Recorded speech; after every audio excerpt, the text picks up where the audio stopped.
Our Father in heaven, in His Notre Père céleste, dans sa grande sagesse et son grand amour, envoie ses fils et ses filles d'esprit sur cette terre, enfants. Ils arrivent dans des familles comme des dons précieux qui ont une nature et une destinée divine. Notre Père céleste sait que les enfants sont une clé pour nous aider à devenir comme lui. Les enfants peuvent nous apprendre beaucoup de choses. Cette vérité importante a été démontrée il y a quelques années quand un 70 est allé à Hong Kong remplir une tâche. Il rendait visite à une paroisse très pauvre qui avait de nombreuses difficultés et qui était dans la capacité de pourvoir à ses besoins. Tandis que l'évêque décrivait la situation, l'autorité générale eut le sentiment qu'il fallait que les membres payent leurs dîmes. L'évêque, connaissant leur grande pauvreté, se demandait comment il allait pouvoir suivre ce conseil. Il a réfléchi et il a décidé qu'il parlerait à quelques-uns des membres de la paroisse qui avaient le plus de foi et qu'il les inviterait à payer leurs dîmes. Le dimanche suivant, il alla à la primaire. Il parla aux enfants de la loi du Seigneur concernant la dîme et il leur demanda s'ils étaient disposés à payer la dîme sur ce qu'ils gagnaient. Les enfants dirent qu'ils le feraient et ils l'ont fait. L'évêque alla plus tard voir les adultes et il leur expliqua qu'au cours des 6 mois précédents, leurs enfants fidèles avaient payé la dîme. Il leur demandait s'ils étaient disposés à suivre l'exemple des enfants et à faire comme eux. Les adultes furent si touchés par les sacrifices que les enfants étaient disposés à faire qu'ils firent le nécessaire pour payer leurs dîmes. Et les écluses des cieux s'ouvrirent. Grâce à l'exemple de ces enfants fidèles, une paroisse progressa en obéissance et en témoignage. Jésus-Christ lui-même nous a enseigné à prendre les enfants comme exemple. Le Nouveau Testament contient la réponse qu'il fit quand ses apôtres se demandaient qui serait le plus grand dans le royaume des cieux. Il répondit à leurs questions en se servant d'une aide visuelle simple mais d'une grande force. Ayant appelé un petit enfant, il le plaça au milieu d'eux et dit « Si vous ne vous convertissez et si vous ne devenez comme les petits enfants, vous n'entrerez pas dans le royaume des cieux. C'est pourquoi quiconque se rendra humble comme ce petit enfant sera le plus grand dans le royaume des cieux. » Que devons-nous apprendre des enfants? Quelles sont les qualités qu'ils possèdent et en quoi leur exemple peut-il aider notre propre développement? Ces enfants précieux de Dieu viennent chez nous le cœur disposé à croire. Ils sont pleins de foi et réceptifs aux sentiments suscités par l'Esprit. Ils sont des exemples d'humilité, d'obéissance et d'amour. Ils sont souvent les premiers à aimer et à pardonner. Je vais vous donner quelques exemples de la bénédiction que les enfants peuvent être dans notre vie, grâce à l'exemple innocent et cependant puissant qu'ils donnent des qualités chrétiennes. Todd, petit garçon de 2 ans, est allé récemment avec sa mère dans un musée d'art voir une exposition spéciale de tableaux du Sauveur. Tandis qu'il passait à côté de ces images sacrées, elle entendit son petit garçon prononcer avec révérence le nom Jésus. Elle le vit en train de croiser ses bras et de baisser la tête, tandis qu'il regardait les tableaux. Qu'est-ce que Todd peut nous apprendre sur l'attitude d'humilité, de révérence et d'amour pour le Seigneur? L'automne dernier, j'ai observé l'exemple d'un jeune Arménien de 10 ans. Tandis que nous attendions que la réunion de Sainte-Seine commence, il a remarqué l'arrivée de la sœur la plus âgée de la branche. C'est lui qui est allé rapidement à côté d'elle, qui lui a offert son bras pour la soutenir dans ses pas hésitants. Il l'a guidée jusqu'au banc de devant, où elle pouvait bien entendre.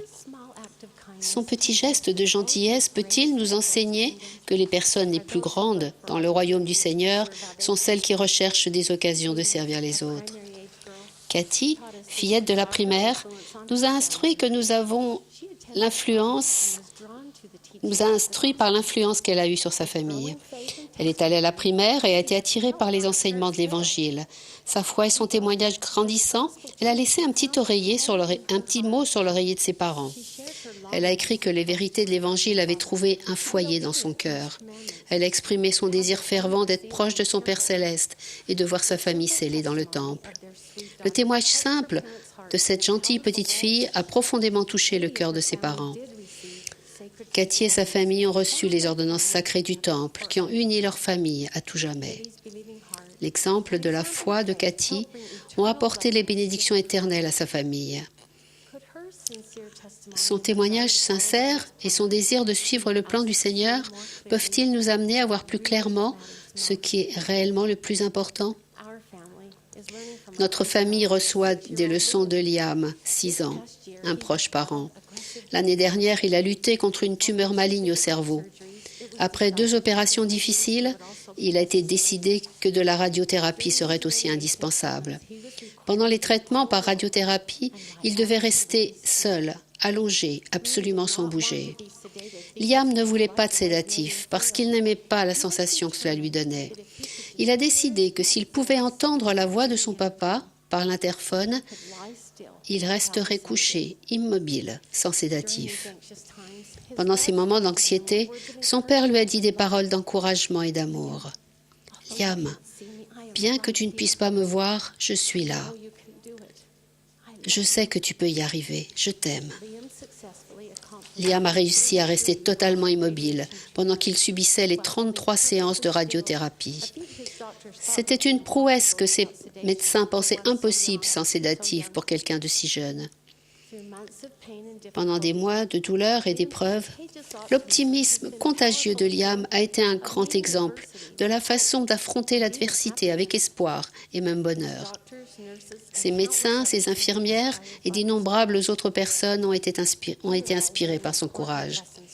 Liam nous donne à tous des leçons importantes sur le fait de choisir la foi et de faire confiance à notre Père Céleste. Comme lui, nous ne pouvons pas voir notre Père Céleste, mais nous pouvons écouter sa voix, nous donner la force dont nous avons besoin pour supporter les difficultés de la vie. L'exemple de Liam ne nous aide-t-il pas à mieux comprendre l'exhortation du Benjamin de devenir comme un enfant, soumis, doux, humble, patient et plein d'amour? Ces enfants nous fournissent des exemples des qualités qu'ils possèdent et que nous devons acquérir ou redécouvrir en nous-mêmes pour entrer dans le royaume des cieux. Ce sont des esprits éveillés qui ne sont pas ternis par le monde, des esprits réceptifs et pleins de foi. Il n'est pas étonnant que le Sauveur ait particulièrement de l'estime et de l'amour pour les petits-enfants. Le tendre ministère du Sauveur auprès des enfants tient une place à part dans les événements transcendants de sa visite en Amérique. D'une manière poignante, il s'est occupé de chaque enfant. Et il prit leurs petits-enfants, un par un, et les bénit, et pria le Père pour eux. Et lorsqu'il eut fait cela, il pleura de nouveau. Et il parla à la multitude et lui dit, « Voyez vos petits-enfants. » M. Russell Ballard, du Collège des 12 apôtres, nous a enseigné l'importance de l'exaltation du Sauveur lorsqu'il a dit « Voyez vos petits-enfants ». Frère Ballard a dit « Remarquez qu'il n'a pas dit « Jetez un coup d'œil sur eux, regardez-les distraitement, ni regardez de temps à autre dans leur direction ». Il a dit de les voir. Pour moi, cela signifie que nous devons les embrasser du regard et de notre cœur, les voir et les apprécier tels qu'ils sont réellement, des enfants d'esprit de notre Père Céleste, dotés de qualités divines. Fin de citation. Il n'y a pas d'endroit plus parfait pour voir nos petits-enfants que dans notre famille. Le foyer est l'endroit où nous pouvons tous apprendre et progresser ensemble.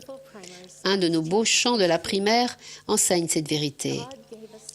Dieu nous a donné une famille pour nous aider à devenir ce qu'il veut que nous soyons.